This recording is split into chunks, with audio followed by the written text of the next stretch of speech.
जय Hind. Very good morning प्यारे बच्चों, कैसे हैं आप? उम्मीद करती हूँ आप सब बहुत अच्छे होंगे। आज हमारा ईडियम एंड फ्रेजेस का प्रैक्टिस सेट नंबर 3, ठीक है, इंग्लिश का हम करने वाले हैं।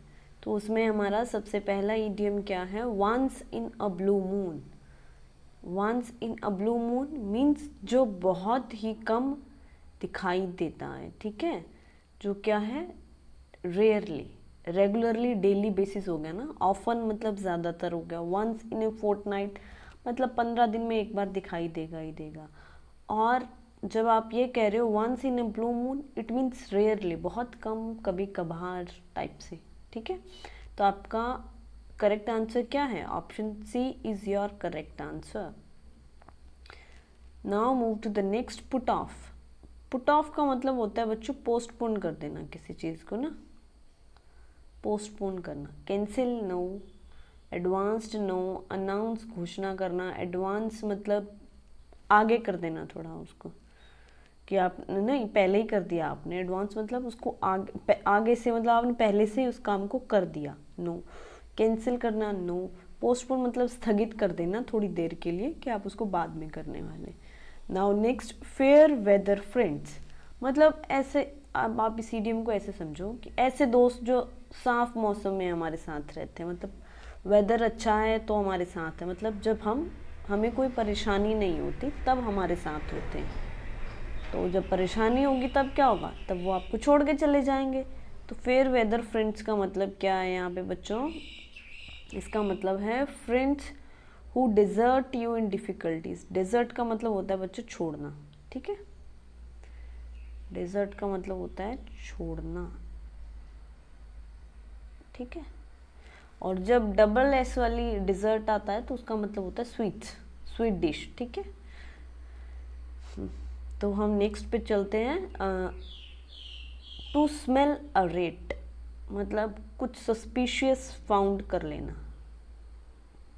आप कोई जो खिचड़ी पक रही है उसके बारे में आपको भनक लग जाना, आपको संदेह हो जाना कि कुछ तो गड़बड़ है, दया, वो वाला, ठीक है। तो to smell a rat means to be suspicious.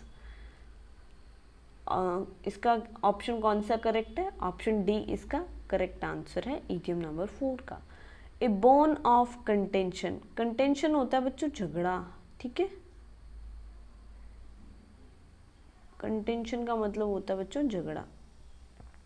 तो इसमें से आप खुद ही देखो कौन सा इसका मीनिंग जा रहा है। A subject of peace, no. A subject of trade, no. A subject of exports, no. तो करेक्ट आंसर क्या आ रहा है इसमें? Option C, a subject of dispute. Dispute का मतलब भी यही होता है बच्चों, किसी बात पे आपका किसी से डिस्प्यूट होना, किसी से असहमति होना, किसी से किसी बात पे झगड़ा होना, ठीक है। तो ए बोन ऑफ कंटेंशन का करेक्ट आंसर क्या है? Option number C, a subject of dispute. चलिए नेक्स्ट पे चलते हैं। टर्न ए डेफ ईयर मतलब वैसे अगर आप समझो भी आपने किसी की तरफ अपना वो कान कर दिया जिससे आपको सुनाई नहीं देता, इट मीन्स कि आप उसको सुनना नहीं चाह रहे, है ना, आप उसकी बात पे कोई ध्यान नहीं देना चाह रहे। तो इसका क्या आएगा? Paid no heed. No heed मतलब ध्यान से नहीं सुनना, ठीक है। वेंट फार अवे किसी से दूर चले जाना, नहीं वो दूर तो गया ही नहीं। लिसन केयरफुली, नहीं उसने अच्छे से सुना ही नहीं, उसने तो उसकी तरफ वो वाला कान कर दिया ना जिससे उसको सुनाई नहीं दे रहा। टर्न हिज ईयर अवे, ऐसा तो नहीं कि अपने कान उठा के कहीं दूर ले गया, कान तो वहीं लगे हैं उसके, बस वो ध्यान सुनना नहीं चाह रहा, ठीक है। तो इसका ऑप्शन ए करेक्ट आंसर है किसका? क्वेश्चन नंबर 6 जो आपकी ईडियम नंबर 6 है, टर्न ए डेफ ईयर, उसका करेक्ट आंसर है a, pay no heed. Okay, move to the next. By fits and start भाई धक्का मुक्की करके धीरे धीरे, कभी चले कभी नहीं चले, तो इसका मतलब क्या है? इरेगुलरली, कि किसी ने धक्का दिया तो थोड़ा स्टार्ट हुआ फिर रुक गया, ठीक है। तो थोड़ा थोड़ा ऐसे चला रुका करके, जो इरेगुलर, कोई मतलब कंसिस्टेंसी नहीं है। तो इसका कंसिस्टेंटली का मतलब हो जाता है बच्चों लगातार। इन हाई स्पिरिट भी वही हो जाता है, भी कोई जोश में कर रहा है अपने दिल से ना, तो जोश में करेगा, दिल से तो लगातार ही करेगा, रुक रुक के तो करेगा नहीं।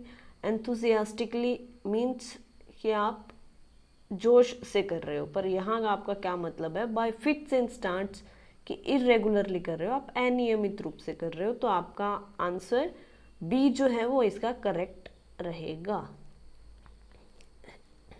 चलिए तो हम नेक्स्ट स्लाइड की तरफ बढ़ते हैं।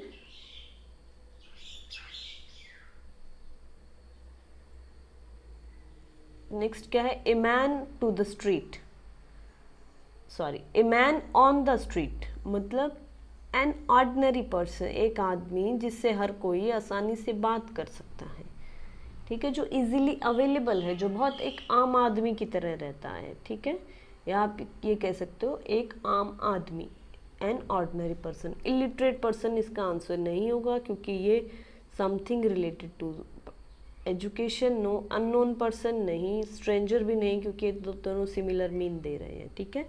तो ए मैन ऑन द स्ट्रीट का करेक्ट आंसर क्या रहेगा, N ordinary person, option number A. Sorry. Gift of the गैब, मतलब जिसको बोलने की बहुत अच्छी कला हो। तो इसमें कौन सा आंसर लग रहा है आपको, जिसको बोलने की कला बहुत अच्छी हो। तो a talent for speaking, correct answer क्या है, ऑप्शन सी। 9th का करेक्ट आंसर क्या है, option C. From pillar to post, मतलब कोई पिलर से स्टार्ट करता है और ऊपर पोस्ट तक पहुंच जाता है। इट मीन्स कि किसी ने अपना बहुत ही अच्छा ट्राई किया है, ठीक है। Tried one's best, went to pillars no, went to post no, went to money lender no, कि पिलर टू पोस्ट मतलब बहुत ही अच्छे से मेहनत करना, अपना बेस्ट देना, ठीक है। तो ऑप्शन नंबर डी जो है वो करेक्ट आंसर रहेगा आपका ईडियम नंबर 10 का। ओके, बहुत ही प्यारे बच्चों, थैंक्स। ये आपके थे आज के 10 ईडियम्स। थोड़ा लेट हो गया वीडियो आने में because I was not well, but anyway अभी हम कोशिश करेंगे कि आपका ये वाला वीडियो जल्दी से आए और जल्दी से आपके 100 ईडियम्स हो और आप उनको बाय हार्ट कर लें, ठीक है। तब तक आप बच्चों इन ईडियम्स को 30 हो गई है अभी तक आपकी, तो ये 30 तो एटलीस्ट आपको याद होनी चाहिए। और आपको वही ईडियम्स करवाई जा रही है जो पहले प्रीवियस ईयर एग्ज़ाम में आई है और जिनके आगे भी आने की चांसेस ज़्यादा हैं, ठीक है। एक बात और थी बच्चों, ये एसएससी और बैंकिंग के अलावा एफकेट और सीडीएस के एग्ज़ाम में भी पूछे जाते हैं ईडियम्स, तो आप करते रहो, आपको ज्ञान मिल रहा है, लेते रहना चाहिए। Anyway, thanks for watching.